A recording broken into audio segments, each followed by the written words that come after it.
ಚಿತ್ರದುರ್ಗದ ರೇಣುಕಾಸ್ವಾಮಿ ಕೊಲೆ ಪ್ರಕರಣದಲ್ಲಿ ದರ್ಶನ್ ಸೇರಿದಂತೆ 17 ಜನ ಆರೋಪಿಗಳು ಈಗ ನ್ಯಾಯಾಂಗ ಬಂಧನದಲ್ಲಿದ್ದಾರೆ.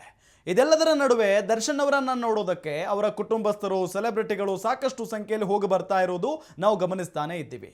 ಆದರೆ ದರ್ಶನ್ ಅವರು ಮಾತ್ರ ಸಂಪೂರ್ಣವಾಗಿ ಕುಗ್ಗು ಹೋಗಿದ್ದಾರೆ ಅನ್ನೋದು ಗೊತ್ತಾಗ್ತಾ ಇದೆ. ಇವತ್ತು ಅವರ ಮಗ ಮತ್ತು ಅವರ ಪತ್ನಿ ವಿಜಯಲಕ್ಷ್ಮಿ ಅವರು ದರ್ಶನ್ ಅವರನ್ನ ಭೇಟಿ ಮಾಡಿದ್ದಾರೆ ಜೈಲಿನಲ್ಲಿ. ಆಗ ದರ್ಶನ್ ಅವರು ಮಗನನ್ನ ತಬ್ಬಿ ಹತ್ತು ಬಿಟ್ಟಿದ್ದಾರೆ ಅನ್ನೋದು ಗೊತ್ತಾಗ್ತಾ ಇದೆ. ಇದೇ ವಿಚಾರಕ್ಕೆ ಸಂಬಂಧಪಟ್ಟಂತೆ ಒಂದು ಬ್ರೇಕಿಂಗ್ ನ್ಯೂಸ್ ಲಭ್ಯ ಆಗ್ತಾ ಇದೆ.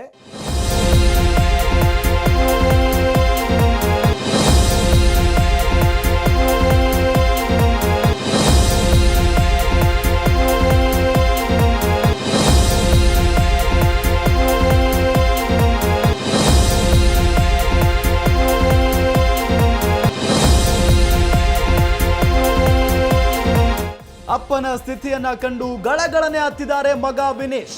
ಜೈಲಿನಲ್ಲಿ ಅಪ್ಪ ದರ್ಶನ್, ಮಗ ವಿನೀಶ್ ಭಾವುಕರಾಗಿದ್ದಾರೆ. ಕೊಲೆ ಕೇಸ್ನಲ್ಲಿ ಜೈಲಿನಲ್ಲಿದ್ದಾರೆ ನಟ ದರ್ಶನ್. ಇವತ್ತು ಜೈಲಿನಲ್ಲಿ ಅಪ್ಪನನ್ನ ವಿನೀಶ್ ಭೇಟಿ ಮಾಡಿದ್ರು. ಅಮ್ಮ ವಿಜಯಲಕ್ಷ್ಮಿ ಜೊತೆಗೆ ಮಗ ವಿನೀಶ್ ಭೇಟಿ ಮಾಡಿದ್ರು. ಇದೇ ವೇಳೆ ದರ್ಶನ್ಗೆ ಧೈರ್ಯ ತುಂಬಿದ್ದಾರೆ ವಿಜಯಲಕ್ಷ್ಮಿ. ಜೈಲಿನಲ್ಲಿ ಅಪ್ಪನ ಸ್ಥಿತಿ ಕಂಡು ಮಗ ವಿನೀಶ್ ಕಣ್ಣೀರು ಹಾಕಿದ್ದಾರೆ. ಮಗನನ್ನ ಅಪ್ಪಿಕೊಂಡು ದರ್ಶನ್ ಕೂಡ ಕಣ್ಣೀರು ಹಾಕಿದ್ದಾರೆ. ಅಳಬೇಡ ಕಣೋ ಕಂದ, ವಾಪಸ್ ಬೇಗ ಬಂದ್ಬಿಡ್ತೀನಿ, ಮಗನಿಗೆ ಸಮಾಧಾನ ಹೇಳಿದಾರಂತೆ. ಈ ರೀತಿಯಾಗಿ ನಟ ದರ್ಶನ್ ಇಬ್ಬರನ್ನ ನೋಡಿ ಪತ್ನಿ ವಿಜಯಲಕ್ಷ್ಮಿ ಅವರು ಕೂಡ ಭಾವುಕರಾಗಿದ್ದಾರೆ. ಭಾವುಕ ಕ್ಷಣಕ್ಕೆ ಸಾಕ್ಷಿಯಾಗಿದೆ ಪರಪ್ಪನ ಅಗ್ರಹಾರ. ಮಾಡಿದ್ದುನ್ನೋ ಮಹಾರಾಯ ಅನ್ನೋ ಒಂದು ಮಾತಿದೆ. ಅದಕ್ಕೆ ಸಾಕ್ಷಿ ಇವತ್ತು ದರ್ಶನ್ ಮತ್ತು ಅವರ ಕುಟುಂಬ. ದರ್ಶನ್ ತಪ್ಪಿರಬಹುದು, ಆದರೆ ಅವರ ಕುಟುಂಬದ್ದೇನು ಪಾಪ ತಪ್ಪು. ಅಪ್ಪ ಇವತ್ತು ಜೈಲಿನಲ್ಲಿದ್ದಾರೆ ಅಂತ ಹೇಳಿ ಮಗ ಕಣ್ಣೀರು ಹಾಕ್ತಾ ಇದ್ದಾರೆ ಪ್ರತಿದಿನ.